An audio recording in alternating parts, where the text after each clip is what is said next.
ఇవాళ మనం రెండు అంశాలను ప్రధానంగా విశ్లేషించబోతున్నాం, చర్చించబోతున్నాం. అందులో మొదటిది చంద్రబాబు అరెస్టు విషయంలో, స్కిల్ కేసుకు సంబంధించి చంద్రబాబు అరెస్టు విషయంలో 17A వర్తిస్తుందా వర్తించదా అనే అంశానికి సంబంధించి సుప్రీంకోర్టులో నిన్న తీర్పు మనం చూసాం. ఇద్దరు జడ్జిలు కూడా చెరొక అభిప్రాయాన్ని, భిన్నమైనటువంటి అభిప్రాయాలను వ్యక్తం చేసిన నేపథ్యంలో ఫర్దర్ బెంచ్కి వెళ్ళబోతోంది.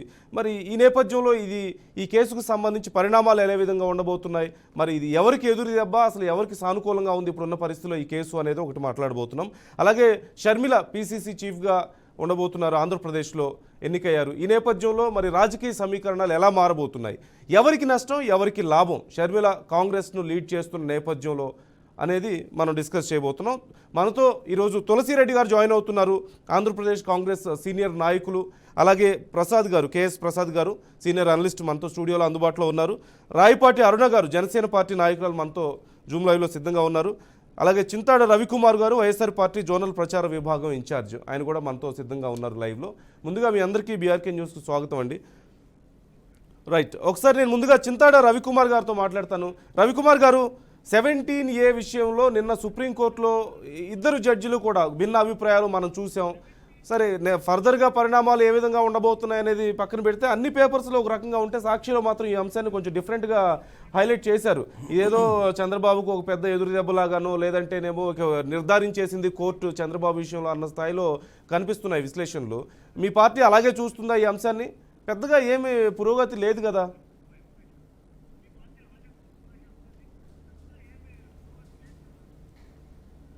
ముందుగా BRK న్యూస్ వ్యూవర్స్కి, ప్యానల్లో ఉండే పెద్దలందరికీ నమస్కారం అండి. ఒక్కసారి మీరే ఆలోచించండి, ఇంతకుముందు తెలుగుదేశం పార్టీ అయితేనేం, జనసేన పార్టీ అయితేనేం చేసిన విధంగా ఏం ప్రచారం చేసే, అసలు కేసే అక్రమం, అరెస్టే అక్రమం అని చెప్పేసి ప్రతి దగ్గర వెళ్ళేమో. ఈరోజు 17A క్వాష్ పిటిషన్ వేయడానికి గల కారణం ఏంటి? అరెస్ట్ అక్రమం, కేసే అక్రమం అని చెప్పారు. ఈరోజు అక్రమం కేసు, అక్రమ అరెస్ట్ అన్న వాళ్ళు ఏం చెప్తారో వాళ్ళని అడగాలి ఈరోజు ప్యానల్లో ఉన్న వాళ్ళు అయితేనే, లేకపోతే టీడీపీ నాయకులు అయితేనే. ఎందుకనంటే క్లియర్గా అనిరుద్ బోస్ గారు అయితేనేం, లేకపోతే బేలాయం త్రివేది గారు అయితేనేం, ఈ 17A ఈ క్వాష్ పిటిషన్ అంటే ఏంటి, ఈ కేసు అయితే క్వాష్ చేయదగింది కాదు, రిమాండ్ అనేది అక్రమం కాదు అని చెప్పేసి క్లియర్గా ఒక స్టేట్మెంట్ అనేది ఇవ్వడం జరిగింది. అనిరుద్ బోస్ గారు కూడా, అనిరుద్ బోస్ గారు ఏంటంటే 17A ఈ కేసుకు వర్తిస్తుందని చెప్పారు. బేలాయం త్రివేది గారు ఏంటంటే ఈ కేసుకు వర్తించదని చెప్పి డిస్మిస్ చేశారు. వీళ్ళిద్దరి మధ్యన ఆ 17A వర్తిస్తుందా వర్తించదా అనే దానిలోనే కాన్ఫ్లిక్ట్ ఉంది తప్పించి, వేరే ఈ కేసు అక్రమం అని కానీ, లేకపోతే రిమాండ్ అక్రమం అని కానీ ఎక్కడా తెలియజేయలేదు. ఆ విషయాన్ని ఇద్దరు జడ్జిలు కూడా చాలా క్లియర్గా చెప్పడం జరిగింది. అది దానిలో ఎటువంటి కాంట్రడిక్షను లేదు. దానివల్ల ఏమైందనంటే ఈ 17A వర్తిస్తుందా వర్తించదా అనే దాని మీద కాన్ఫ్లిక్ట్ ఉండడం వల్ల దీన్ని చీఫ్ జస్టిస్ ఆఫ్ ఇండియాకి అనేది రిఫర్ చేయడం జరిగింది, విస్తృత ధర్మాసనం కోసం అని చెప్పి. విస్తృత ధర్మాసనం రేపు ఏం డెసిషన్ తీసుకుంటుందని చెప్పేసి మనందరం వెయిట్ చేయాల్సిన అవసరం ఉంది. సో ఇప్పటికైతే క్లియర్గా ఈ కేసు అనేది అక్రమం కాదు, ఈ రిమాండ్ అనేది అక్రమం కాదు, అలాగే ఇదేదో పొలిటికల్ ఇంటెన్షన్తో పెట్టిన కేసు కాదని చెప్పేసి ఇద్దరు జడ్జిలు కూడా ఒకే తీర్పుతో ఈ తీర్పుతో ఒకే విషయాన్ని వెల్లించడం జరిగిందని చెప్పేసి నేను మీ ద్వారా తెలియజేస్తున్నాను. Okay, right. ప్రసాద్ గారు మీరేమంటారు? అంటే ఈ కేసు అక్రమ సక్రమం అనేది కాదు, కేవలం 17A గురించి మాత్రమే భిన్నాభిప్రాయాలు వచ్చాయి కాబట్టి చంద్రబాబు ఇక ఆ కేసులో ఆయన దోషిగానే చూడాలి అంటున్నారు. వాట్ యు సే, నిన్న జరిగినటువంటి పరిణామం అండ్ ఫర్దర్గా ఏం జరగబోతుంది అంటారు ఈ కేసుకు సంబంధించి? BRK న్యూస్ ప్రేక్షకులకు నమస్కారం, అలాగే ప్యానల్లో ఉన్న పెద్దలకి మీకు కూడా నమస్కారం. మా గురుగారు తులసిరెడ్డి గారికి ప్రత్యేక నమస్కారం. ఎందుకంటే నేను ఒక విషయం చెప్తానండి, నా విశ్లేషణలో ఎవరైనా ఫాలో అయితే, ఇది ప్రశాంత్ భూషణ్ గారు ఈ 17Aకి సంబంధించిన దాంట్లో ఆయన ఎప్పుడైతే ఒక కేసు వేయబడిందో, దీంట్లో చంద్రచూడ్ గారు ఒక 5 బెంచ్తో ఫుల్ బెంచ్ కాన్స్టిట్యూట్ అయ్యి ఉంది దీని మీద. సో దీనికి ఎప్పుడైనా సరే ఈ 17Aకి సంబంధించి క్వాష్ చేసిన పిటిషన్ వేసిన తెలుగుదేశం ఉదంతం మొదటి రోజు నుంచి నేను చెప్తుంది ఏంటంటే, ఇది ఫుల్ బెంచ్కి రెఫర్ అవుతుంది కానీ అంతవరకు 17A క్వాష్ కాదు. నేను ఈ రోజుకి కూడా నా స్టేట్మెంట్కి నేను కట్టుబడి ఉన్నా. And in the same scenario నిన్న ఆ ద్విసభ్యాసనంలో ఒకళ్ళు విభేదించారు, ఇంకోళ్ళు ఓకే అన్నారు. ఈ రెండు విషయాలను ఖచ్చితంగా అది 5 బెంచ్తో కాన్స్టిట్యూట్ అయిన దగ్గర ఆ రెండు అసలు పరిగణలోకి తీసుకోవాల్సిన అవసరం కాదు. కానీ in the Chronicle order of the entire కేసులో ఏసీబీ కోర్టు నుంచి కానీ, లేకపోతే గౌరవ హైకోర్టు కానీ, గౌరవ సుప్రీంకోర్టు కానీ ప్రవర్తించిన విధానంలో ఒక్క డొల్లతనాన్ని కూడా గౌరవ న్యాయస్థానం ఎక్కడా ప్రశ్నించబడలేదు. సో ఈ ప్రొసీడింగ్స్ టువర్డ్స్ చంద్రబాబు నాయుడు గారి అరెస్ట్ కానీ లేదంటే ఆయన తదనంతర పరిణామాల్లో బెయిల్ రావడం ఇట్లన్నింటిలో కూడా గౌరవ న్యాయస్థానం కానీ వ్యవస్థ కానీ వ్యవహరించిన తీరు నిజంగా హర్షణీయం. ఇది గౌరవ సుప్రీంకోర్టుగా ఆపాదించి చెప్పింది. సో ఇక్కడ మీకు there is no contradiction as far as the total proceedings from the ACB. అదే ఉదాహరణకి సిఐడి ప్రొసీడ్ అయింది కానీ ఏసీబీ కోర్టులో ఆయనకి ఫస్ట్ రిమాండ్ విధించిన ఉదంతం కానీ తదనంతర పరిణామాల్లో బెయిల్ కన్నా క్వాష్ పిటిషన్ మీద ఎక్కువ శ్రద్ధ చూపించిన తెలుగుదేశం న్యాయవాదులు తదనంతర పరిణామాల్లో ఇవాళ బెయిల్ అన్నది ఆ రోజు చంద్రచూడ్ గారిని కలిసినప్పుడు కూడా ఆయన చెప్పింది ఎవరికంటే అతనికి ఆ తెలుగుదేశం అడ్వకేట్ అతనికి this case to be considered on merits or on the mercy. ఇటు తిప్పి మెర్సీ గ్రౌండ్స్లోనే ఆయనకు బెయిల్ గ్యారంటీ అయింది ఫస్ట్. ఏది హెల్త్ రీజన్. సబ్సిక్వెంట్లో రెగ్యులర్ బెయిల్ వచ్చింది. అండ్ మోర్ ఓవర్ ఇవాళ జరుగుతున్న మెర్సీ గ్రౌండ్స్కే ఎక్కువ ఇది ఉన్న తరుణంలో మెర్సీని కన్సిడరేషన్ చేయకుండా హెచ్చులకి పొరపచ్చలకి పోయి నెత్తి మీద తెచ్చుకుని 52 రోజులు మనిషి అంత మనిషిని లోపల జైల్లో పెట్టి కూర్చోబెట్టారు. ఆ సబ్సిక్వెంట్ పరిణామాల్లో ఇవాళ ఎడి తిరిగి ఇవాళకి కూడా వాళ్ళు they are still confining towards Harish Salve కానీ లోద్రా కానీ they are confining towards 17A quash మీదే పట్టుబట్టున్నారు. అంతేగాని కేసు పూర్వపరాలు ఏ విధంగా ఉన్నాయన్నది పరిగణలోకి తీసుకున్న గౌరవ సుప్రీంకోర్టు ఈ కేసు స్టడీ అంతటిని 850 పేజీల పైచీలకుదో 4500 పేజీలదో మొత్తం ఈ కేసు స్టడీని అంతటిని చూసిన తర్వాత జరిగిన ఈ క్వాష్ పిటిషన్ మీద కనుక నిశ్చితంగా గమనిస్తే 17A వర్తిస్తుందా వర్తించదా అన్న ఉదంతాన్ని పక్కకి తీస్తే ఇది ఎలాగో ప్రశాంత్ భూషణ్ గారిది చంద్రచూడ్ గారి ఆధ్వర్యంలో ఫుల్ బెంచ్ కాన్స్టిట్యూట్ అయిన దగ్గర వచ్చే వెర్డిక్ట్తో దేశ రాజకీయాల్లో ఈ 17Aకి సంబంధించిన దాంట్లో ఒక ప్రెసిడెంట్ సెట్ చేయబడుతుంది. ఎందుకంటే గౌరవ రెస్పెక్ట్ సో మెనీ హైకోర్ట్స్లో ఈ ఉద్యోగస్తుల మీద ఒక విధంగాను సంబంధిత అధికారుల మీద ఒక విధంగాను రాజకీయ నాయకుల మీద ఒక విధంగాను ఈ 17A కన్సిడరేషన్స్ అన్న ప్రాస్పెక్టివ్లో కనుక చూసుకుంటే దీని మీద ఈ రోజుకి కూడా ఒక ఏకతాటి మీద ఒక అభిప్రాయం అన్నది ఈ రోజు దాకా సుప్రీంకోర్టు స్థాయిలోనే రావట్లేదు. సో దీన్ని ఒక ప్రెసిడెంట్ సెట్ చేయడానికి హెన్స్ఫోర్త్ జరగబోయే పరిణామాల్లో ఆ చంద్రచూడ్ గారి ఆధ్వర్యంలో జరగబోయే బెంచ్కే రెఫర్ అవుతుంది. బట్ అంటే సిపిఐ నారాయణ గారు నేను మాట్లాడింది మీరు విన్నారా? ఇదంతా ఏదో ఒత్తిళ్ళు ఉన్నాయి, రాజకీయ ఒత్తిళ్ళు లేకపోలేదు ఈ కేసులో, అందుకే ఇన్ని రోజులు పడుతుంది ఈ కేసు. అంటే 17A వర్తిస్తుందా వర్తించదా అని చెప్పడానికి కూడా ఇంత సమయం కావాలా? ఖచ్చితంగా అక్కడ రాజకీయ ఒత్తిళ్ళు ఉన్నాయి, బీజేపీ ఏదన్నా కొంచెం ఇంపాక్ట్ చూపిస్తుందని నా డౌట్ అని చెప్పేసి ఆయన మాట్లాడారు. నిన్న ఆయన మాట్లాడలేండి సార్, తల తోక ఉండదు కదా, వాళ్ళకి ఏం పోయింది? నోటుకు వచ్చిన మాట ఏదో బట్టకాయలు చవతలు వేసినట్టుమే. ఇంత దేశంలో ఇంత అత్యున్నత ప్రమాణాలు పాస్ చేస్తున్న న్యాయ వ్యవస్థలను కూడా ఆపాదించి మాట్లాడితే అంత స్థాయి నాదైతే కాదు, ఆయనకైతే చెల్లుబాటు అవుతుంది. రెండోది మీరు ఈ క్రానికల్ ఆర్డర్లో చంద్రబాబు నాయుడు గారి కేసులు కనుక మీరు నిశ్చితంగా గమనించగలిగితే ఇంక దేశంలో ఇంకే కేసులు లేనట్టు ఈ కేసుకే ఎంత ప్రయారిటైజేషన్ ఇస్తున్నారో గమనించండి. ఈవెన్ అత్యున్నత న్యాయస్థానం కూడా ప్రయారిటైజేషన్స్ ఏ కేటగిరైజేషన్స్లో ఇచ్చింది. Even and mercy and merit grounds ఉన్నప్పుడు కూడా గౌరవ లోవర్ కోర్టులో అంటే హైకోర్టులో సంబంధిత హైకోర్టులో బెయిల్ పిటిషన్ మూవ్ చేయడానికి కూడా శ్రద్ధ వహిస్తున్న దగ్గర కూడా ఏది పడితే అది ఆపాదించుకుని మాట్లాడితే 17A వర్తిస్తుందో వర్తించదో అన్న దాంట్లో ఈ నిలబట్టి జరుగుతున్న తాత్సరాలు పరిణామాలు నాలాంటి చిన్న స్థాయి వ్యక్తిగా నేను గమనించి ప్రశాంత్ భూషణ్ గారి కేసుతో ఇంటర్లైన్ ఇంకా ఉందన్న విషయం నేను చెప్తున్నప్పుడు మిగిలిన వాళ్ళందరూ అంత న్యాయ కోవిధులు అంతమంది ఉన్న వాళ్ళ దగ్గర ఆపాటి in between the lines read చేయడం రాకపోతే ఏమన్నా నాకైతే అర్థం కావట్లేదు. ఎందుకంటే ఇవాళ 17Aకి సంబంధించిన విషయంలో అవుతుంది అవదానికన్నా ముందు ప్రయారిటైజేషన్లో బెయిల్ అయితే బయటకు వచ్చున్నారు కదా ఆయన. వీళ్ళు పంతానికి పోయి మొదటి 2 రోజుల్లోనే ఏసీబీ కోర్టులో బెయిల్ వేసుకోవాల్సిన దగ్గర సుప్రీంకోర్టు దాకా దాన్ని లాక్కుని వెళ్ళారు క్వాష్ అన్న ఒకే ఒక పదంతో. బెయిల్ కాకుండా క్వాష్కి వెళ్ళారు. దాని పరిణామాలే 52 రోజులు పైచీలకి ఆ పెద్ద ఆయన జైల్లో ఉండవలసి వచ్చింది. అది మాట్లాడమంటే అది తప్ప అనవసరం విషయాలని మాట్లాడుతుంటే ఎక్కడ ఇప్పుడు న్యాయస్థానంలో కానీ లేకపోతే గౌరవ కోర్టులో కానీ లేదంటే గౌరవ వ్యవస్థల్లో కానీ ఎవరో ఒకరిద్దరు చేసిన తప్పులకి మొత్తం వ్యవస్థల్ని న్యాయ వ్యవస్థల్ని అన్నీ ఆపాదించి మాట్లాడుతుంటే అనాలి. వ్యవస్థ మీద గౌరవం లేకుండా మానవుడు రాసిన రాజ్యాంగం మీద గౌరవం లేకుండా దేనికి మర్యాద ఇస్తారు? ఇది గౌరవ సుప్రీంకోర్టు కన్నా ఏముంది, వాళ్ళు భిన్నాభిప్రాయాలు చెప్పడానికే కదా ఇద్దరు దిశాభ్యాసనంకి ఇచ్చారు. త్రిసభ్యాసనం త్రిసభ్యాసనం కావాలని అడగొచ్చు కదా. చూద్దాం. అసలు మీకు ఇంకో విషయం చెప్తారు సార్ దీంట్లో హైలైట్, మన లోకల్ కోర్టులో ఉన్న చెట్టు కింద ప్లేటర్ కప్ప చెప్పిన 2 రోజులు బెయిల్ తీసుకొచ్చింది. వాళ్ళ పంతాలకు పోయి లేని పని తలకానప్పులు తెచ్చి కూర్చోబెట్టారు. దాని మీద మాట్లాడమంటే వాడు మాట్లాడే ఎందుకు 52 రోజులు పట్టింది బెయిల్ రాయడానికి పెద్ద ఆయనకి అడిగితే దానికి సమానం చెప్పరు. క్వాష్ అయిందా లేదట. ఈ కేసు పూర్వపరాల మీద ఈ రోజు దాకా ఈ ఛార్జ్ షీట్ ఫైల్ చేయమని గౌరవ న్యాయస్థానం రెస్పెక్ట్ చేసేదాకా ఎవరైనా ఆనర్ చేస్తున్నారా? ఈ కోర్టులో జరుగుతున్న పరిణామాలు గమనించరండి. First of all enforcement director ఏమని ఇచ్చింది? ఒక డీవియేషన్, ఆ డిజిటెక్ త్రూగా జరిగిన డీవియేషన్స్ అన్నింటినీ పట్టుకుని ఎన్ని ఆస్తులు జప్తు చేసింది. 37వ నెంబర్ అంటారు. ఇది సెంట్రిక్గా ఆ ఇచ్చిన ప్రిన్సిపల్ సెక్రటరీ ఫైనాన్స్ కానీ సంబంధిత చీఫ్ సెక్రటరీ కానీ ఆ రోజు రాసిన ప్రెస్ నోట్ ఫైల్స్లో రాసింది chief minister direction Chandrababu Naidu అని చెప్పిన తర్వాత 37వ నెంబర్ని మొదటి నెంబర్ కింద పరిగణలోకి తీసుకుని అరెస్టుల దాకా లీడ్ అవ్వకుండా ఇంకెలా ఉంటుంది? నాకు సంబంధం మీరు నేను కదా కూర్చొని మాట్లాడవలసింది. సిమెన్స్ లాంటిది గౌరవ న్యాయస్థానానికి ఇచ్చిన స్టేట్మెంట్ ఏంటి? We are nothing do with AP దాంట్లో సిమెన్స్ రోలే లేదని చెప్పిన తర్వాత సిమెన్స్ సెంట్రిక్గా ఇంత 375 కోట్ల ట్రాన్సాక్షన్స్ జరిగాయని ఎస్టాబ్లిష్ అవుతున్నప్పుడు మరి న్యాయస్థానాలు కానీ వ్యవస్థలు కానీ ప్రతిస్పందించకుండా ఎలా ఉంటాయి? వీటి మీద చర్చలు ఉండవు. మీరు ఇందాక అన్నట్టు there are certain papers and ఇందాక మీరు సాక్షిని వేలెత్తి చూపించారు. మీకు వ్యవస్థలో మీరు గమనించగలిగితే దగ్గర 7-8 ఛానళ్ళు వెసెస్ ఒక సాక్షి నడుస్తుంది వాళ్ళ మార్కెట్లో చూసుకోండి కావాలంటే. They are too much bombarding one versus so money అన్న దగ్గర ఏమవుతుంది? అలా వెనకాల పంతులు గారు కాదే ఓ మేకను పట్టుకుని నడుచుకుని వెళ్తూ ఉంటాడు. కుక్క అనగానే కొంత దూరం వెళ్ళిన తర్వాత ఆయన వదిలేసి అయ్యో కుక్కను పట్టుకుని వెళ్తున్నాను వదిలేస్తే ఇంట్లో బిర్యానీ వండుకొని తిన్నారు మిగిలిన వాళ్ళు. అలాగే ఈ వార్తని ఎలా కావాలంటే according to their convenience they are cooking up the stories.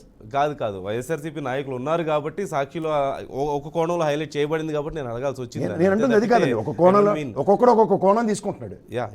ఇందులో ఇద్దరు విభేదించారు, ఇద్దరులో ఒకరు విభేదించారు, ఇంకోళ్ళు యాక్సెప్ట్ చేసిన దగ్గర విభేదానికి గల రీజన్స్ ఆవిడ జస్టిఫై చేశారు. ఇది ఎక్కడ విడ్డూరం అండి. రైట్, ఒకసారి తులసిరెడ్డి గారితో మాట్లాడతాను. తులసిరెడ్డి గారు, మీ అభిప్రాయం ఏంటి? ఈ 17A తతంగంలో జరుగుతున్నటువంటి పరిణామాలు ఎటు దారి తీయబోతున్నాయి? అండ్ నిన్న వచ్చినటువంటి ఆ జడ్జిమెంట్, అంటే క్లియర్గా జడ్జిమెంట్ రాకపోయినప్పటికీ కూడా ఎవరి క్లారిటీ వారికి ఉంది ఈ కేసుకు సంబంధించి, మీ అభిప్రాయం ఏంటి? బొప్పిలిపుల్లి సినిమాలో ఎన్టీ రామారావు డైలాగ్ జ్ఞాపకం వస్తా ఉంది. కోర్టుకు తీర్పుకు తేడా ఉంటుంది. అది ఎన్టీఆర్ డైలాగ్స్ జ్ఞాపకం వస్తున్నాయి. నంబర్ 1 అది. రెండవది, నాకు తెలిసి ఫస్ట్లోనే ఎప్పుడు కూడా వచ్చేసి సరి సంఖ్యలో ఉండే జడ్జీలకి ఇవ్వకూడదు. ఇద్దరు జడ్జీలకు ఉండే ఇయడమే తప్పు అన్నమాట. అది ఎప్పటికీ బేసిస్ సంఖ్యలో 3, 5, 7, 9గా ఆ విధంగా చేస్తేనే. ఇప్పుడు ఏమైంది వచ్చేసి మెజారిటీ తేలిపోతుంది కాబట్టి ఫస్ట్ లో 2 సభ్యుల బెంచ్కి వేయడమే తప్పు నా అభిప్రాయం. 3కి వేయాలా లేదా 5 మందికి బేసిక్ వేయాలి ఎప్పుడు. అది రెండవది. మూడవది, సరే ఇప్పుడు ఆల్రెడీ సిజేఐకి పోయింది. సిజేఐ ఏం చేస్తాడు? ఆయన వచ్చేసి 3 సభ్య బెంచా ఇంకా పెద్ద బెంచా వేయడం జరుగుతుంది. మళ్ళీ ఆడ మొదటికి వస్తుంది, రెడ్డి వచ్చి మొదలు పెట్టుకొని చెప్పేసి సరే అదేమొస్తుందో అది వేరు. ఇక్కడ యాక్చువల్గా ఇది మొత్తం కేసుకు సంబంధించినటువంటి తీర్పు కాదు, ఓన్లీ వచ్చేసి ప్రొసీజరల్ మ్యాటర్, టెక్నికల్ మ్యాటర్. ఇది 17A వర్తిస్తుందా లేదా అనేది తప్పుని చేసి దీంట్లో చంద్రబాబు నాయుడు తప్పు చేసినాడా, తప్పు చేయలేదా, అవినీతి ఉందా, అవినీతి లేదా అనే జోన్కి పోలేదు వచ్చేసి. అది అసలు దీంట్లో ఇప్పుడు ఇచ్చినటువంటి సుప్రీంకోర్టు దాంట్లో అది ఇష్యూనే కాదు. ఓన్లీ 17A వర్తిస్తుందా వర్తించదా అనేదే ఇష్యూ అంతే.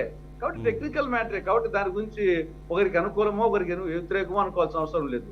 రేపైనా సరే ఒకవేళ చంద్రబాబుకు అనుకూలంగా వచ్చింది అనుకున్నాం, 17A వర్తిస్తుంది అనుకున్నాం. ఏమి 17A వర్తిస్తుందంటే గవర్నర్ పర్మిషన్ తీసుకోలేదని రేపు పర్మిషన్ తీసుకుంటారు, మళ్ళా పెడతారు. అది లేదు చంద్రబాబుకి వచ్చేసి వ్యతిరేకంగా వచ్చిందనుకో, ఆయన ఆల్రెడీ బెయిల్ మీద ఉన్నాడు. కాబట్టి ఇది పెద్దగా చర్చించాల్సినటువంటి కేసు ఏం కాదు. 17A రేపు చంద్రబాబుకు అనుకూలంగా వస్తే మళ్ళా గవర్నర్ పర్మిషన్ తీసుకొని మళ్ళా కేసు పెడతారు. చంద్రబాబుకు వ్యతిరేకంగా వస్తే ఆల్రెడీ బెయిల్ మీద ఉన్నాడు, ఏం కాదు. కాబట్టి ఇక్కడ ఈ కేసులో కూడా ఓన్లీ 17A దేనికి వర్తిస్తుంది? ఓన్లీ PC యాక్ట్కే, ప్రివెన్షన్ ఆఫ్ కరప్షన్ కింద వచ్చేదానికే. IPCకి పనిచేయదు. మళ్ళా ఆల్రెడీ ఈ కేసులో IPC సెక్షన్స్ ఉన్నాయి, PC సెక్షన్ ఉన్నది. IPC సెక్షన్ల కింద ఆల్రెడీ కేసు పెట్టుకోవచ్చు అని చెప్పేసి ఈవెన్ చంద్రబాబుకు 17A వర్తిస్తుందని చెప్పిన జడ్జే వచ్చేసి IPC కింద పెట్టుకోవచ్చు అని చెప్పాడు, లేదా గవర్నర్ దగ్గర పర్మిషన్ తీసుకోవచ్చు అని చెప్పాడు. కాబట్టి ఇది నాకు తెలిసి ఇది ఏదో కోతిపుండు బ్రహ్మాండం అని చెప్పేసి దాన్ని చేసినారు తప్ప దీంట్లో నథింగ్. ఇది చంద్రబాబుకు అనుకూలం కాదు, చంద్రబాబుకు వ్యతిరేకం కాదు. ఇది వచ్చేసి అవినీతి జరిగిందని నిరూపణ కాదు, అవినీతి జరగలేదని కాదు. ఇది ఒక టెక్నికల్ మ్యాటరు. అది పొరపాటుగా 2 జడ్జెస్కి ఇచ్చింది వచ్చింది. అదే 3కి ఇచ్చిండ్రు ఏదో తేలిపోయింది. తేలిపోయింటే కన్నా చంద్రబాబుకు అనుకూలంగా వచ్చింటే కన్నా మళ్ళీ ప్రభుత్వం వచ్చేసి గవర్నర్ పర్మిషన్ తీసుకుని మళ్ళా పెట్టిండే వాళ్ళు. చంద్రబాబుకు వ్యతిరేకంగా వస్తే ఆల్రెడీ బెయిల్ మీద ఉన్నాడు, ఏమీ కాదు. కాబట్టి ఇది పెద్ద ఇష్యూ కాదని నా అభిప్రాయం. ఓకే, అంటే ఇప్పుడు 17Aలో క్లారిటీ వచ్చిన తర్వాత ఎలాగో మళ్ళీ అవినీతికి జరిగిందా లేదా, ఆయన చేశారా లేదా అనే దానికి సంబంధించి మళ్ళీ పంచాయతీ మొదటి నుంచి స్టార్ట్ అవుతుంది కదా పంచాయతీ. మళ్ళీ అది మొత్తం ట్రయల్ అని రెడ్ వచ్చి మొదలు పెట్టుకుని మళ్ళీ మొదలు కావాల్సింది. పెద్ద ఇష్యూ కాదు ఇది, ఊరిక పెద్దగా. ఓకే, అరుణ గారు ఒకసారి మీ అభిప్రాయం చెప్తారా? ఈరోజు మనతో టీడీపీ గెస్ట్ లేరు, సో వారి అభిప్రాయం తీసుకోలేకపోతున్నాం. మీ అభిప్రాయం ఏంటి దీనికి సంబంధించి? ప్యానెల్లోని పెద్దలకి అలాగే వీక్షకులందరికీ నమస్కారం అండి. నా సైడ్ నుంచి ఇప్పుడు టీడీపీ వాయిస్ వినిపించమంటే నేను వినిపించలేను. జస్ట్ మీ అభిప్రాయం అడుగుతున్నాను, నేను అదే చెప్తున్నాను. టీడీపీ వాళ్ళు లేరు మాట్లాడడానికి, జస్ట్ మీ అభిప్రాయం చెప్పండి చాలు. జనసేన వాయిస్ చెప్పండి. 17A అనేది క్లియర్ గా ఆయన అరెస్ట్ చేసిన విధానానికి సంబంధించింది. అది పాజిటివ్ గా వస్తే మహా అయితే మళ్ళీ చంద్రబాబు నాయుడు గారిని అరెస్ట్ చేసిన అధికారుల మీద ఏదైనా చట్ట ఉల్లంఘన చర్యలకు సంబంధించి ఏదైనా యాక్షన్ తీసుకుంటారేమో. కానీ యథావిధిగా మళ్ళీ ప్రభుత్వం దాన్ని ప్రొసీడింగ్స్ ప్రకారం ఒకసారి ఎంక్వైరీ చేసి మొత్తం ఇదిగోండి దీనిలో అవినీతి జరిగింది, దీనికి సంబంధించి మేము చంద్రబాబు నాయుడు గారిని అరెస్ట్ చేయాలనుకుంటున్నాము, విచారణ చేయాలనుకుంటున్నాం అని చెప్పేసి గవర్నర్ గారి దగ్గరికి వెళ్ళి అప్లికేషన్ పెట్టేసుకుని ఆయన దగ్గర నుంచి పర్మిషన్ తెచ్చుకునే ప్రయత్నం అయితే చేస్తారు వైసీపీ వాళ్ళు. లేదు వ్యతిరేకంగా వచ్చినా సరే సేమ్ సిచ్యువేషన్ 17A వర్తించినా వర్తించకపోయినా కేసులో ఎలాంటి మార్పు సిపి వాళ్ళు తీసుకుంటారని మేము అనుకోవట్లా. కాకపోతే అరెస్ట్ చేసిన విధానం రాంగ్ కాబట్టి ఆల్రెడీ ఆయన బెయిల్ మీద బయట ఉన్నారు కాబట్టి ఇక్కడ జరిగిన మిస్టేక్ ఏంటి అంటే ఇన్నాళ్ళ పాటు ఆయన జైల్లో ఉండడం అనే అంశం మీద సంబంధిత లాయర్లు ఎవరైతే ఉన్నారో క్వాష్ పిటిషన్ ను కొట్టేయించి తీసుకురావాలి బయటికి అని ఒక దాని మీద పెట్టే దృష్టి వెంటనే ఆయన బయటకు తీసుకురావాలని దాని మీద పెట్టుంటే కనుక ఈజీగానే బెయిల్ వచ్చి ఉండేది, ఆయన వెంటనే బయటకు వచ్చి ఉండేవాళ్ళు.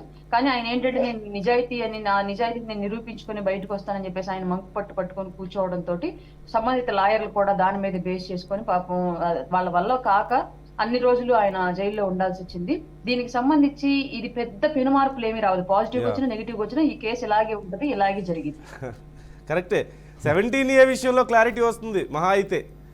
చట్టం ఎలా అమలు చేయాలి, ఎలా వర్తిస్తుంది అనేది విధి విధానానికి సంబంధించి క్లారిటీ రాబోతుంది మొత్తం మీద ఈ కేసు వల్ల అయినా సరే. అదొక అంశం అయితే రేపు ఒకవేళ కనుక 17A వర్తిస్తుంది అంటే ఎన్నికల సమయం కాబట్టి చంద్రబాబు గారు టీడీపీకి కొంత ప్రచారానికి ఉపయోగపడుతుంది, మమ్మల్ని అన్యాయంగా లోపలేశారు, దౌర్జన్యం చేశారు మా మీద అని చెప్పి కూడా మాట్లాడదని చెప్పింది కదా కోర్టు. ఈ సంబంధిత అంశాలు పబ్లిక్ డాష్ రేపు ఈ విషయంలో క్లారిటీ వస్తేనే అనేది 17A. ఈ విషయంలో క్లారిటీ కన్నా ఉపద్రవం ఏంటంటే ఇప్పుడు గౌరవ ఏసీబీ కానీ లేదంటే సిఐడి చేసిన పనులు తప్పు పట్టినందుకు ఈ ఎలక్షన్స్ ముందు రోజుకోసారి పిలిచి ఆయన కూర్చోబెట్టి ఎంక్వైరీ స్టార్ట్ చేశారు అనుకోండి, ప్రచారం చేస్తారా ఎంక్వైరీకి వెళ్ళి సమాధానం చెప్తాడు, పిలుస్తారంటారా? ప్రాసిక్యూషన్కి సహకరించమని చెప్పి బెయిల్ ఇచ్చారు కదా. అవునవును, conditional bail is very clear. చూద్దాం మరి. అంటే మరి సిఐడి మూవ్ చేయాలి మళ్ళీ ఆల్రెడీ వారు కంప్లైంట్ చేశారు, కంప్లైంట్ చేశారు, మాట్లాడుతున్నారు.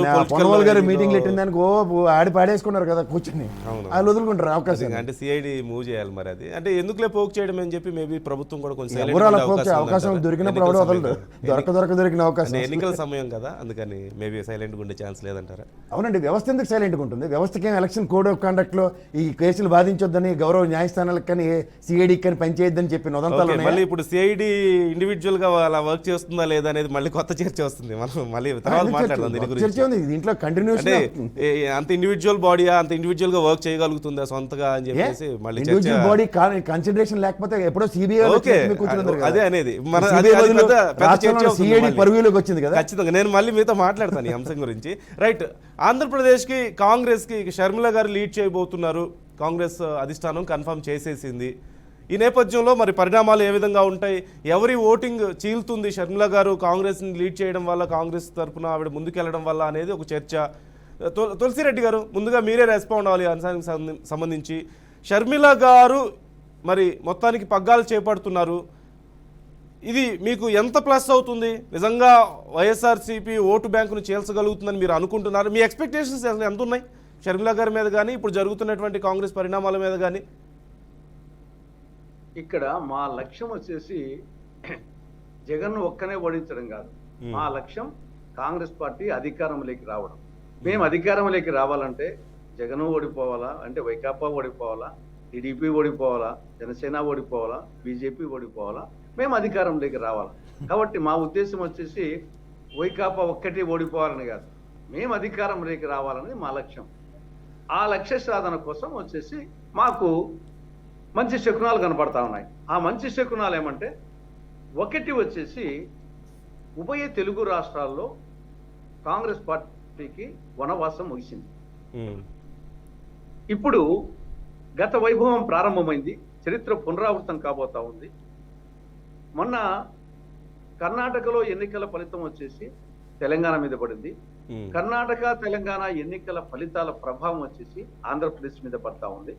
కాబట్టి ఈరోజు ఆంధ్రప్రదేశ్లో ఒక వాతావరణం ఏముంది, మొన్న కర్ణాటకలో కాంగ్రెస్, నిన్న తెలంగాణలో కాంగ్రెస్, రేపు ఆంధ్రప్రదేశ్లో కాంగ్రెస్ అనే విధంగా ఒక వాతావరణం ఉంది. Why not Congress in AP అనే వాతావరణం ఉంది. ఈ నేపథ్యంలో శర్మిల గారు వచ్చేసి మిగతా అనేక మంది చేరుతున్నారు. ఆ నేపథ్యంలో రాజశేఖర రెడ్డి గారి బిడ్డగా శర్మిల కూడా చేరడం జరిగింది. అనేక కోణాల్లో అధిష్టానం ఆలోచించి ఆవిడకు పిసిసి అధ్యక్ష బాధ్యతలు ఇవ్వడం జరిగింది. కాబట్టి ఖచ్చితంగా ఆవిడ రాక పిసిసి అధ్యక్ష పదవి బాధ్యత అనేది ఒక అదనపు లాభం కాంగ్రెస్ కు. వాళ్ళు ఆల్రెడీ కాంగ్రెస్ కు ఒక అనుకూలమైన వాతావరణం ఉన్న నేపథ్యంలో ఆవిడ రాక బాధ్యతలు ఇవ్వడం అనేది ఒక అనుకూలమైనటువంటి తులసిరెడ్డి గారు రెండు అంశాలు ఖచ్చితంగా. తులసిరెడ్డి గారు రెండు అంశాలు. ఇప్పుడు గతంలో కాంగ్రెస్కి ఇప్పటికీ మీరు రెండు విషయాలు చెప్పారు. ఒకటి షర్మిల గారు రాక అనేది ఒకటైతే, ఇతర రాష్ట్రాల్లో కాంగ్రెస్ గెలవడం అనేది ఇక్కడ ఖచ్చితంగా పాజిటివ్ చూపిస్తుంది. కర్ణాటకలో గెలుపు తెలంగాణలో చూపించినట్టు తెలంగాణలో గెలుపు ఆంధ్రప్రదేశ్లో ప్రభావం చూపిస్తుంది అంటున్నారు. కాకపోతే ఇక్కడ మన తెలుగు రాష్ట్రాల్లో ముఖ్యంగా సెంటిమెంట్ అనేది చాలా ఇంపార్టెంట్. ఆంధ్రప్రదేశ్ ప్రజలకి సడన్గా ఆ కోపం మాయమైపోతుందంటారా? రాష్ట్రాన్ని విభజించిన కోపం మాయమైపోయి పక్క రాష్ట్రాల్లో ఉంది కాబట్టి ఇక్కడ కూడా ఆ పాజిటివ్ హోప్ వస్తుందంటారా? అట్ ది సేమ్ టైం కేవలం షర్మిల గారి మార్పు మాత్రమే పెద్ద చేంజ్ ఇప్పుడు ఈ మధ్యకాలంలో జరిగినటువంటి పార్టీల అంతర్గతంగా, ఇది మిమ్మల్ని అధికారంలోకి తీసుకెళ్ళగలిగే అంటే అంత గొప్ప మార్పు అంటారా? ఇప్పుడు విభజన అంశము అనేది ఇప్పుడు అంశమే కాదు, ఎన్నికల అంశమే కాదు. విభజన చట్టములోని అంశాలు అమలయ్యాయా లేదా, అది ఎవరు అమలు చేయగలరు అనేదే అంశం. విభజన జరిగిపోయి 10 ఏళ్ళు అయిపోయింది. కాబట్టి ఇప్పుడు విభజన అంశం అనేది ఇష్యూ కాదు, విభజన చట్టంలోని అంశాల అమలే ఇష్యూ. దాన్ని 10 ఏళ్ళు బీజేపీకి అధికారం ఇచ్చారు, చేయలేకపోయారు. 5 ఏళ్ళు టీడీపీకి రాష్ట్రంలో అధికారం ఇచ్చారు, చేయలేకపోయారు. 5 ఏళ్ళు జగన్ అధికారంలోకి ఇచ్చారు, చేయలేకపోయారు.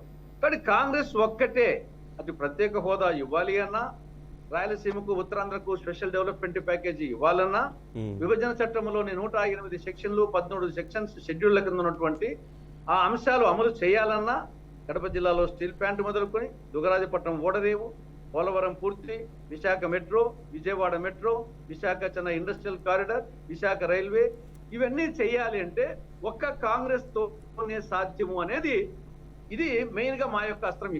కాబట్టి విభజన అంశం అనేది ఇష్యూ కాదు. ఇప్పుడు 10 ఏళ్ళు అయిపోయింది. నిజంగా విభజన అంశమే ఇష్యూ అంటే కదా మరి తెలంగాణలో అధికారం వచ్చిండాలి కదా.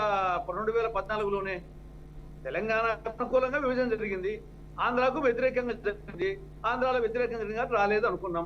మరి తెలంగాణ అనుకూలంగా జరిగింది కదా, మరి 2014 రాలేదు, 2019 అంటే మొన్న వచ్చిన రిజల్ట్ లో తెలంగాణ ఇచ్చాము అనేది మీరు ప్రధానంగా ప్రమోట్ చేసుకోగలిగారు కదా. గతంతో పోల్చుకుంటే బెటర్ గా ప్రమోట్ చేసుకున్నారు. అట్ ది సేమ్ టైం మిగతా విషయాలు కూడా కలిసి వచ్చినాయి. పూర్తిగా ఆ విషయం లేకుండా జరగలేదు కాబట్టి ఇప్పుడు తెలంగాణలో కూడా 10 ఏళ్ళ అధికారం లేదు, కేంద్రంలో కూడా 10 ఏళ్ళ అధికారం లేదు, ఆంధ్రాలో 10 ఏళ్ళ అధికారం లేదు. మిగతా వచ్చేసి నిజంగా ఆంధ్రాలో రాకుండా తెలంగాణలో వచ్చింటే మరి విభజన అంశం వచ్చేసి 100% విభజన అంశం అనేది, కానీ తెలంగాణలో కూడా రాలేదు. కాబట్టి విభజన జరిగిన దానికంటే ముందు 10 ఏళ్ళు కాంగ్రెస్ అధికారంలో ఉంది కేంద్రంలో, రాష్ట్రంలో. కాబట్టి ఆ యాంటీ ఇంకుమెన్సీ 10 ఏళ్ళ అధికారం ఉంటే అది కారణం. కొంతవరకు విభజన కూడా కారణం, నేను కాదని లేదు, కానీ అదే ఒక్క ఏకైక కారణం అయితే తెలంగాణలో వచ్చిండాలా. కాబట్టి ఇప్పుడు అది అంశం కాదు. కాబట్టి ఇప్పుడు విభజన చట్టంలోని అంశాలు ఎవరు అమలు చేయగలరు అనేదే అంశం. అది కాంగ్రెస్ కున్న అడ్వాంటేజ్, మిగతా వాళ్ళకి లేదు. ఎందుకంటే వాళ్ళకి ఆల్రెడీ అవకాశం ఇచ్చి చూశారు కాబట్టి. కానీ రేపు మాకు అదే ప్లస్ అవుతుంది. రెండవది వచ్చేసి కొంత అనొచ్చు కర్ణాటకలో కొంత పార్టీ బలంగా ఉన్నది ఆంధ్ర కంటే, ఈవెన్ తెలంగాణలో కూడా రేవంత్ రెడ్డి కొంత బలమైన నాయకులు ఉన్నారు కాబట్టి వచ్చింది అనే యాంగిల్లో కొందరు మాట్లాడుతున్నారు. కరెక్టే, కానీ రేవంత్ రెడ్డి పిసిసి అధ్యక్షుడు అయినాక కూడా కర్ణాటక ఎన్నికల ఫలితానికి ముందు హుజూరాబాద్లో, మునుగోడులో ఉప ఎన్నికలు జరిగినాయి. అప్పుడు వచ్చేసి తెలంగాణలో పార్టీకి హుజూరాబాద్ జరిగినప్పుడే ఆంధ్రప్రదేశ్ లో బద్వేలకు ఉప ఎన్నికలు జరిగినాయి. హుజూరాబాద్ కంటే బద్వేలు ఎక్కువ ఓట్లు వచ్చినాయి. కాబట్టి కర్ణాటక ఎన్నికల ఫలితానికి ముందు తెలంగాణలో డిపాజిట్ పోయినటువంటి పరిస్థితి ఉండి, కర్ణాటక ఎన్నికల ఫలితం తర్వాత ఒకేసారి అంతకుముందు కర్ణాటక ఎన్నికల ఫలితానికి ముందు బీఆర్ఎస్ బీజేపీ మధ్య అనేది ఉన్నది తెలంగాణలో. కర్ణాటక ఎన్నికల ఫలితం తర్వాత ఆ ఎఫెక్టు మిగతా కొన్ని కారణాల చేత బీజేపీ 3వ స్థానానికి పోయి కాంగ్రెస్ 2వ స్థానానికి వచ్చి 2వ స్థానం 1వ స్థానానికి సరే. అంటే అక్కడ కూడా డిపార్ట్మెంట్ కర్ణాటక ఎన్నికల ఫలితానికి ఓటింగ్ పర్సెప్షన్ లో మాట్లాడుకుంటే రెండు రకాలు. ఒకటి ప్రభుత్వ వ్యతిరేక ఓటు ఉంటుంది, లేదంటే ప్రభుత్వానికి అనుకూలంగా ఓటు. వ్యతిరేక ఓట్లో కొంత మళ్ళీ చీలికుంటుందా లేదా అనేది ఒక అంశం అయితే, ముఖ్యంగా వైసీపీలో ఉన్నటువంటి మెంబర్స్ని తీసుకోవడంలో అయినా సరే, లేదంటే వైసీపీకి ఉన్న ఓటింగ్ని షేర్ చేసుకోవడం మీదే ప్రధానంగా ఫోకస్ ఉండే అవకాశం ఉంది. ప్రధానంగా దెబ్బ వైసీపీకి తగలబోతుంది షర్మిల వల్ల అనేది అందరూ ఎక్కువ మంది చర్చించుకుంటున్నటువంటి విషయం. బయట రకరకాలుగా ఈ విషయం మీద చర్చలు జరుగుతుంది. ఎంత ఇంపాక్ట్ ఉంటుంది అనుకుంటున్నారు మీరు? ఒక్క మాటలో ప్లీజ్, సమయం ఎక్కువ లేదు, ఒక మాటలో ఫినిష్ చేయండి. నేనేనా ఎంతవరకు మీరు వైసీపీని దెబ్బ కొట్టగలుగుతారు అనుకుంటున్నారు? ప్రభుత్వం మీద ఖచ్చితంగా ఫోకస్ ఉండాల్సిందే కదా, ప్రభుత్వంలో ఉన్న వాళ్ళు ఓడించాల్సిందే కదా, మీరు పవర్లోకి రావాల్సిందంటే. డెఫినెట్గా మాకు కేంద్రంలో ఉండే బీజేపీని ఓడించాలా, రాష్ట్రంలో ఉండే వైకాపాని ఓడించాలా, ప్రతిపక్ష పార్టీని ఓడిస్తేనే మాకు అధికారంకి వచ్చేది. మాకు అధికారంకి వస్తేనే అవి సాధ్యమయ్యేది, ప్రత్యేక హోదా ఇవి. కాబట్టి డెఫినెట్గా వచ్చేసేసి ప్రభుత్వ అనుకూలత ఓట్లో డెఫినెట్గా కొంత చీలిక వస్తుంది. అది నెంబర్ 1. రెండవది, జగన్కు వచ్చేసి వ్యక్తిగతమైన అనుకూలమైన ఓటు, ఇక్కడ ప్రభుత్వ వ్యతిరేకత ఓటు అనేది ఒక యాంగిల్ ఉంటుంది. జగన్ వ్యక్తిగత వ్యతిరేక అనుకూలమైన ఓట్లు చీలిక వస్తే అది వచ్చేసి జగన్కు నష్టం జరుగుతుంది.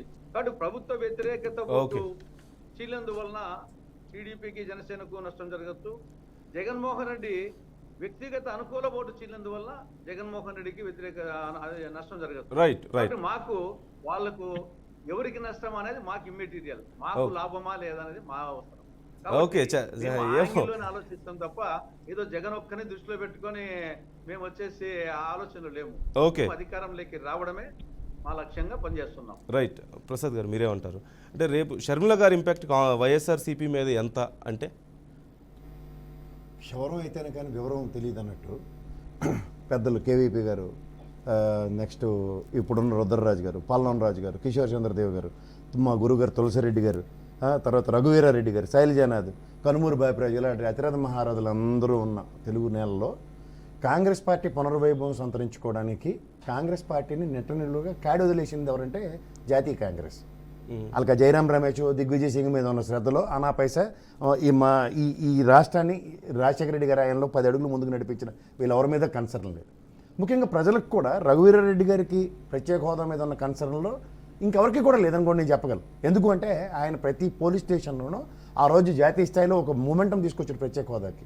వాళ్ళకి అక్కడి నుంచి సంబంధమే లేదు. ఆ శైలజనాథ్ గారికి నెక్స్ట్ దానికి ఆడప్ చెప్పిన తర్వాత ఒక మూమెంటం తీసుకొద్దాం దగ్గర నుంచి ఎక్కడ వేసిన గొంగలు ఎక్కడే ఉన్న దగ్గర కేంద్ర ప్రభుత్వ సహకారం ఉందా లేదంటే కేంద్ర ప్రభుత్వం అంటే కేంద్ర కాంగ్రెస్ అన్నారు.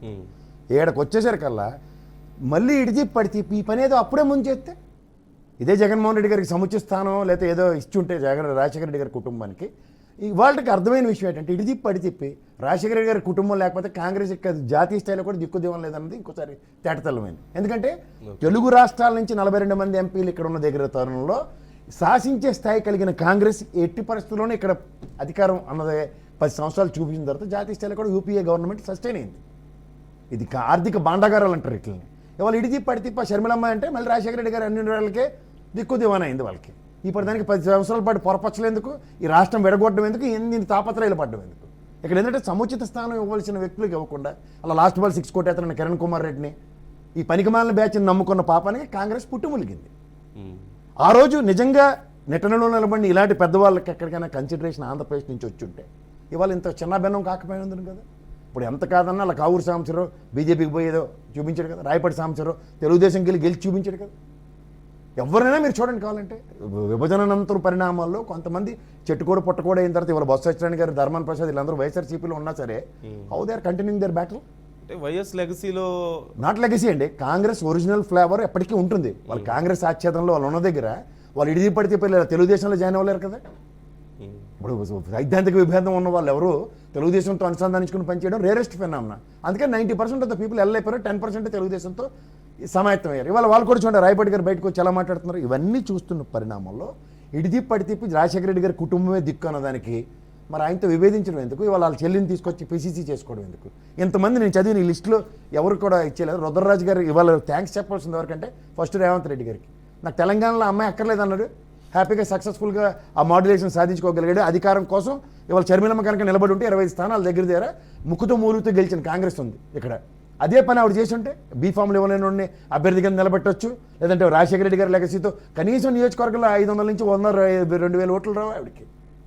అట్లీస్ట్ ఖమ్మంలో ఆవిడ నిలబడతాం అనుకున్న పాలేరులో నిలబడి ఉంటే డెఫినెట్గా ఇటు డబ్బిన డ్యామేజ్ కదా. కానీ ఆవిడ కాంగ్రెస్ పార్టీ పరిరక్షణ కోసం కాంగ్రెస్ పార్టీని నమ్ముకున్న వాళ్ళని వైఎస్ఆర్సీపీని నమ్ముకున్న పొంగులేటి గారి కోసం త్యాగం చేసింది అక్కడ తెలంగాణలో. ఇవాళ కాంగ్రెస్ యాజ్ యూజువల్గా ఇంకోళ్ళు ఎవరు ఇది లేనప్పుడు మా తులసిరెడ్డి గారి సేవల్ని ఈ రోజుకి గుర్తించారు ఆ కాంగ్రెస్. మహా అయితే ఒకసారి అనుకుంటాను ప్రాణాలు తెగించి వర్కింగ్ ప్రెసిడెంట్ చేశారు ఆయన్ని. మీరు ఇవాళ కాంగ్రెస్ ఇవాళ ఇలా బతికుందంటే ఆంధ్ర రాష్ట్రంలో కర్త కర్మకరే మా తులసిరెడ్డి గారు. తులసిరెడ్డి గారు ఖచ్చితంగా ఇవాళ మీరు ఎక్కడ ఆయన నుంచి కృషి చూడండి, ఎప్పుడూ సోషల్ ఉంది మాధ్యమాల్లో కానీ మాధ్యమాల్లో కానీ ఆయనే నిలబడి ఆయన కోసం అనర్గళంగా మాట్లాడుతుంది. కాంగ్రెస్ కోసం ఆయనే ఖచ్చితంగా. పూర్వవైభవం సంతరించుకోవడం కోసం ఇవాళకి కూడా అరువులు చేస్తున్నారు వాళ్ళందరూ. రఘువీరారెడ్డి గారు త్యాగాలు మర్చిపోయారా? ఇలాంటి తరుణంలో మళ్ళీ షర్మిలమ్మ గారిని తీసుకొచ్చి ఈవిడితోనంటే ఆయన ఇందాక తులసిరెడ్డి గారు చాలా క్లియర్గా చెప్పారు.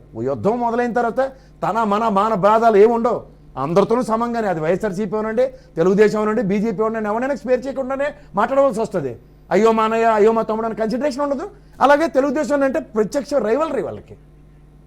ఇప్పుడు తెలుగుదేశం పార్టీ వాళ్ళ దిక్కుచోతం స్థితి ఏంటంటే ఐఎన్డీఏ కూటమిలో లేదు, ఎన్డీఏ కూటమిలో కూడా లేదు.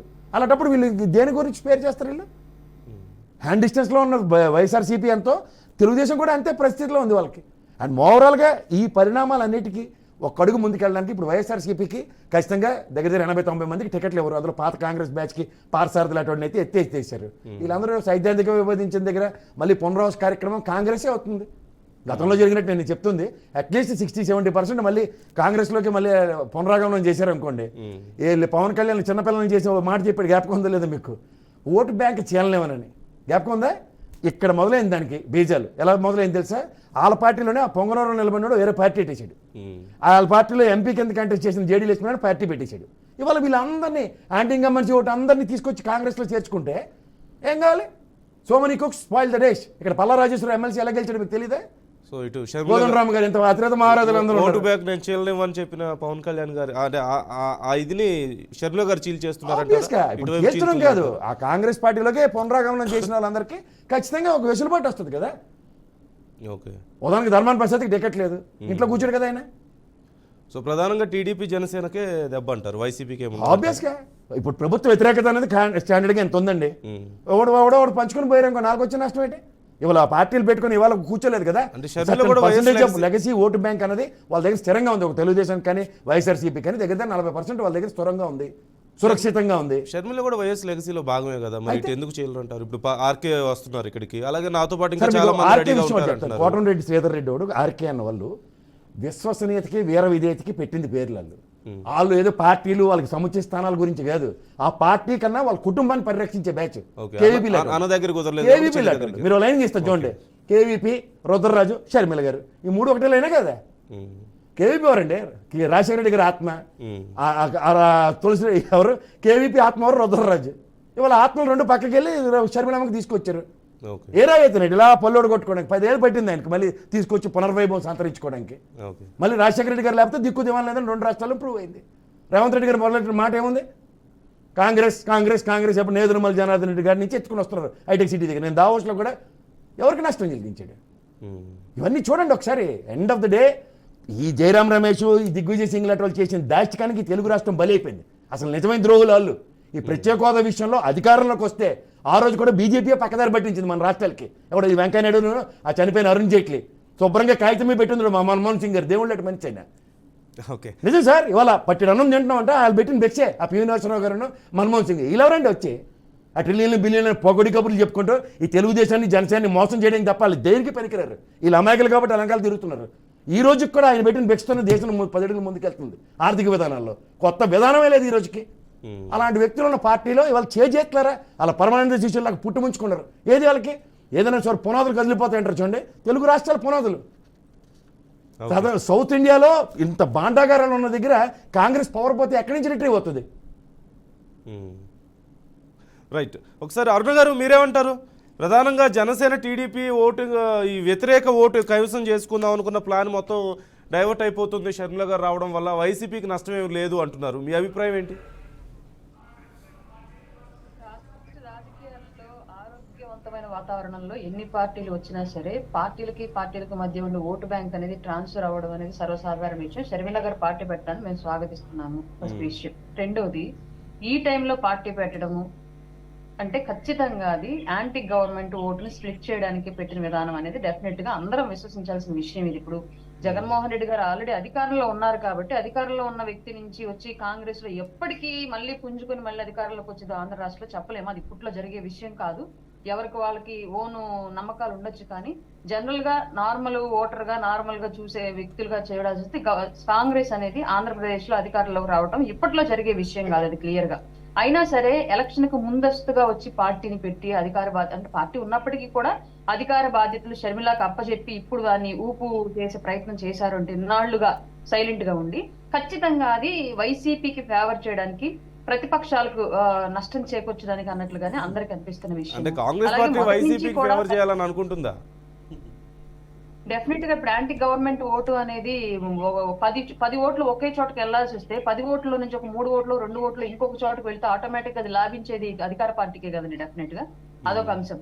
రెండోది ఇక్కడ ఇంకొకటి ఏంటంటే ఇటు టీడీపీ అండ్ జనసేనతో విభేదాలు ఉండి వైసీపీతో కూడా విభేదాలు వచ్చి ఇక ఏ పార్టీ అని ఆలోచించే వాళ్ళకి కాంగ్రెస్ పార్టీ అని ఒక ప్లాట్ఫామ్ దొరికేలాగా రాజకీయ పునరావాస శిబిరం కింద ఇంకొక పార్టీ అనేది మళ్ళీ ఊపందుకుంది ఇప్పుడు క్లియర్ గా. ఇంకో 4వ విషయము, ఇప్పుడు షర్మిల గారు ఎంత నిబద్ధతతోటి నిజంగానే కాంగ్రెస్ పార్టీ యొక్క ఆశయాలని నెరవేర్చే విధంగా అన్ని పార్టీలతోటి సమంగా కొట్లాడి కాంగ్రెస్ పార్టీని డెవలప్ చేస్తారన్నది ఇక్కడ ప్రధాన అంశం. కోవట్లు కొంత వ్యవహరించి ఇందాక కేఎస్ ప్రసాద్ గారి మాటల్లోనే మనకి తేటతెల్లమైన విషయం ఏంటి అంటే Congress and YSR Congress okay cadre తోటి ఒకే విధానాలతోటి ఉంది అన్నట్టుగా ఆయన ఇండైరెక్ట్ గా చెప్పేశారు. అప్పుడు ఆయనకి ఇచ్చుండి పోయి ఉండేది కదా, ఇప్పుడు మళ్ళీ తిప్పి మళ్ళీ వాళ్ళ ఇంటికే వచ్చింది ఆ పార్టీ అన్నట్లుగా ఆయన మాట్లాడిన దాన్ని బట్టి నేను మాట్లాడుతున్నాను అంతే. ఇక్కడ ఇప్పుడు దాకా మేము కాపు సామాజిక వర్గం నాయకులే తిడతా ఉంటే విన్నాము, ఇంక రేపటి నుంచి రెడ్డి సామాజిక వర్గం నాయకులు కూడా తిడతా ఉంటే వినాల్సి వస్తే బహుశా ఆరోగ్యకరమైన వాతావరణంలో రాజకీయాలు జరగకపోతే అంతకు మించి పెద్దగా పోయేదేమీ లేదు. కానీ ఇప్పటికిప్పుడు రాజకీయంగా అధికారంలోకి రావాలి, గెలవాలి, నాయకులుగా నిలవాలి అనుకున్న వాళ్ళు షర్మిల గారిని నమ్మి ఎంతమంది వెళ్తారనేది చెప్పలేము. కానీ కొంత ప్రభుత్వాన్ని మీరు అగ్రి చేస్తున్నారు కదా, ప్రభుత్వ వ్యతిరేక ఓటును షర్మిల గారు చేల్చగలుగుతారు? డెఫినెట్ గా కొంత జరుగుతుందండి, డెఫినెట్ గా జరుగుతుంది. అది మీకు ఇక్కడ నష్టం ఇంకోటి ఖచ్చితంగా. ఉంది, రాయలసీమకి వచ్చినప్పుడు మనం ఇంకో విషయం ఆలోచించాలి. అక్కడ ఆల్రెడీ కాంగ్రెస్ లేదు కాబట్టి వైఎస్ఆర్ కాంగ్రెస్ పార్టీలో కొంతమంది నాయకులు ఉండిపోయారు. కాంగ్రెస్ అభిమానుల కింద ఉన్న వాళ్ళు, వైఎస్ఆర్ ఫ్యామిలీ అభిమానుల కింద ఉన్న వాళ్ళు, జగన్మోహన్ రెడ్డి నచ్చకపోయినప్పటికీ కూడా పార్టీ మీద వైఎస్ఆర్ గారి మీద అభిమానంతో కొనసాగుతున్న వాళ్ళు ఉన్నారు. బహుశా వాళ్ళు గనక ఇప్పుడు షర్మిల గారి సైడ్ గనక తీసుకుంటే అది కొంతవరకు జగన్మోహన్ రెడ్డి గారికి నష్టం జరిగే అవకాశం ఉంది. ఓకే ఓకే రవికుమార్ గారు మీరేమంటారు? మీకు ఏ నష్టం లేదా షర్మిల గారు కాంగ్రెస్లోకి రావడం వల్ల?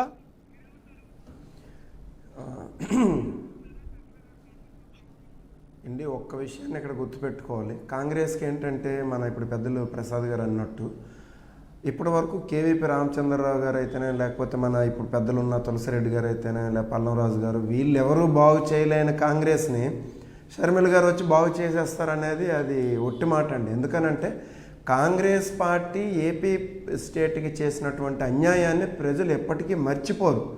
అర్ధరాత్రి తలుపులు వేసి అన్యాయంగా విభజించి రాష్ట్రానికి చేసిన అన్యాయం అనేది చాలా దారుణమైన విషయం అనమాట. సో అది ఆ ప్రజలు అనేది కాంగ్రెస్ పార్టీని ఎప్పటికీ క్షమించరు. ఇంకా జగన్మోహన్ రెడ్డి గారి విషయానికి వచ్చేసరికి ఎవరు ఎదుటి ఎన్ని పార్టీలు ఉన్నా, లేకపోతే ఎవరెవరికి పొత్తులు ఉన్నా వాటి గురించి ఆలోచించే వ్యక్తి కాదు జగన్మోహన్ రెడ్డి గారు.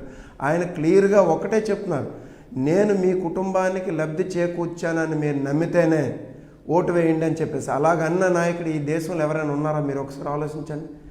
ఈ ప్రతిపక్ష పార్టీలు వచ్చేసరికి చూడండి, తెలుగుదేశం పార్టీ కాంగ్రెస్ పార్టీ కలిపి తెలంగాణలో పోటీ చేశాయి, మళ్ళీ జనసేన బీజేపీ కలిపి తెలంగాణలో పోటీ చేశాయి.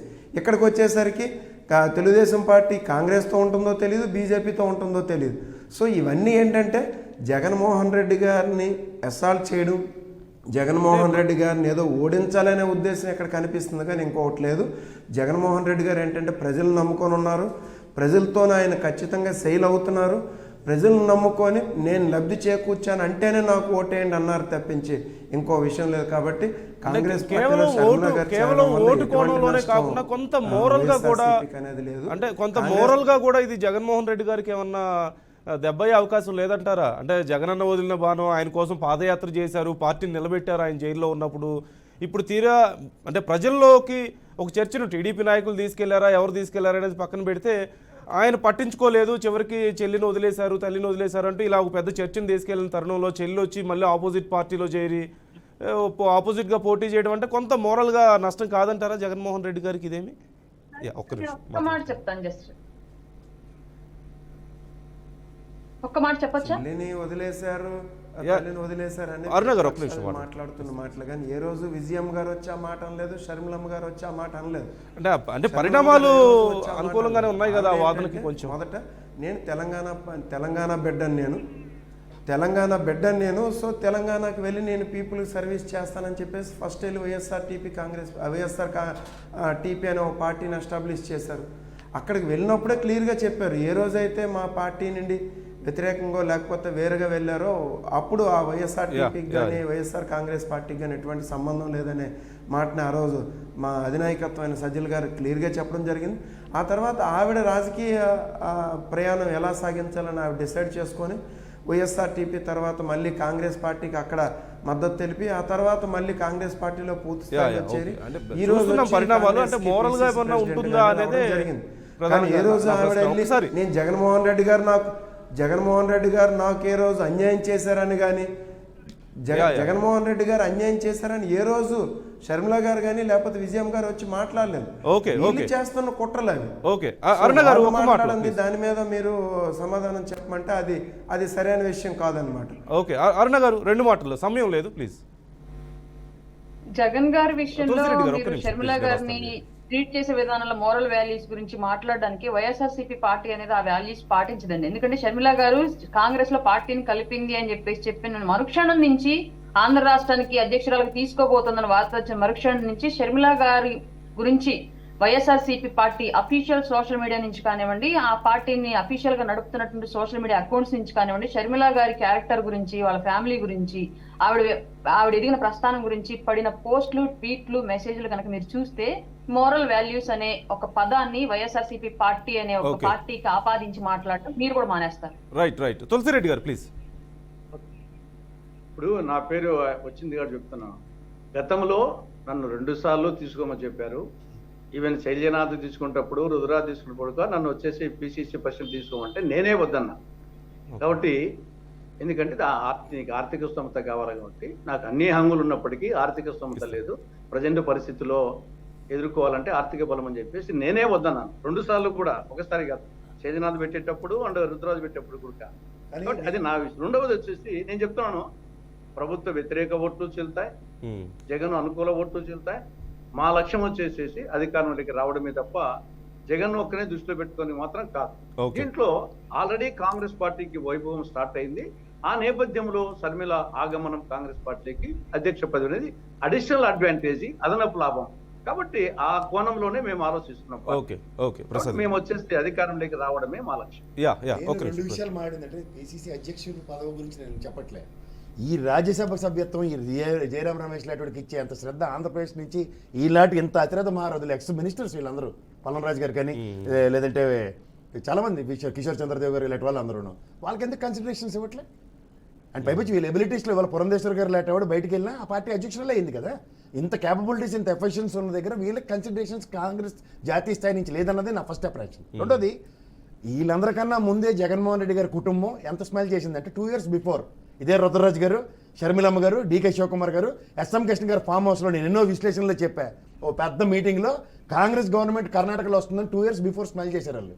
అండ్ ఇన్ ద సేమ్ సినారియోలో తెలంగాణలో కూడా గతంలో మీరు గమనిస్తే బీజేపీ అక్కడ ఉన్న గవర్నమెంట్ ఉంది, ఇక్కడ కేసీఆర్ ఉన్నప్పుడు ఆల్టర్నేటివ్. ఎందుకంటే వైఎస్ జగన్మోహన్ రెడ్డి గారి సామ్రాజ్యాలు 2 కర్ణాటక అండ్ హైదరాబాద్లోనే ఉన్నాయి కదా. So they are much ahead of anything, they are anticipating. ఇవాళ ఈ పరిణామాలు కూడా జాతీయ స్థాయిలో 10 years యాంటీ ఇన్కంబెన్సీలో కాంగ్రెస్ ప్రభుత్వం మళ్ళీ అన్న దగ్గర ఇవాళ మీరు వైఎస్ఆర్సీపీని గమనిస్తే 11కి 11 రాజ్యసభ ఉన్నాయి. ఇవాళ ఆంధ్రప్రదేశ్ నుంచి వచ్చిన రాజ్యసభ సభ్యత్వాలతో పార్లమెంట్లో కాంగ్రెస్ కానీ అయితే బీజేపీ కానీ 400, 350 ఎన్నైనా గెలుచుకునేవ్వండి. కానీ రాజ్యసభలో ప్రతి బిల్లు పాస్ అవ్వాలంటే టాప్ 3 places ఉన్న వైఎస్ఆర్సీపీ అత్యంత ఆవశ్యకతను సంతరించుకోబోతుంది. సో దాని పరిణామాల్లో ఇవాళ ఆంధ్రప్రదేశ్ చరిత్రలో ఫస్ట్ టైం అనుకుంటాను అపోజిషన్ పార్టీకి ఒక్క రాజ్యసభ కూడా లేకపోవడం. ఈ ఫిబ్రవరిలో వాళ్ళిద్దరూ ఎత్తుకుపోతున్నాయి. సో ఇలాంటి రాజకీయ విన్యాసాలు చూస్తున్న దగ్గర వీళ్ళందరూ 40 ఏళ్ళు 50 ఏళ్ళు అనుభవాలని కథలు చెప్పుకుంటూ తిరిగి దగ్గర ప్రత్యక్ష రాజకీయాల్లో ఒక డిఫరెంట్ డైమెన్షన్స్ చూపిస్తున్న దగ్గర అందొచ్చిన చేయని ముందే అందుకుంటున్న విధానాన్ని చూడండి first of all. Okay right, చూద్దాం. అంటే ప్రధానంగా ఈ వ్యతిరేక ఓటు చీల్చడంలోనే కాంగ్రెస్ వెళ్ళే అవకాశం ఉంది, అలా చీలే అవకాశం ఉంది అనేది ఎక్కువగా వస్తున్నటువంటి అభిప్రాయం. మరి దీనికన్నా గారి కాంగ్రెస్ హిస్టరీలో మీరు ఎప్పుడైనా సరే గెలుపోవటం చూడండి, కానీ వాళ్ళకి ఎప్పుడూ స్థిరంగా 30-35% ఓటు బ్యాంక్ ఉండేది. మీరు అది గమనించట్లే. కానీ ఇవాళ ఏమైందంటే ఆ 35 కాంగ్రెస్ ప్రెజెన్స్ లేదు కాబట్టి వేరే వాళ్ళు పంచుకున్నారు. ఓకే, అది మళ్ళీ పునర్వైభవం సంతరించుకోవడానికి అవకాశం ఉంటుందా లేదా అన్న దగ్గర ఓటు బ్యాంక్ చీల్చే ప్రక్రియగా తెరలేదు. ఓకే రైట్, సమయం లేదు. రైట్, థ్యాంక్ యూ తులసిరెడ్డి గారు, ప్రసాద్ గారు, అలాగే అరుణ గారు, రవికుమార్ గారు, థ్యాంక్ యూ సో మచ్ వాళ్ళ చర్చలో పాల్గొన్నందుకు.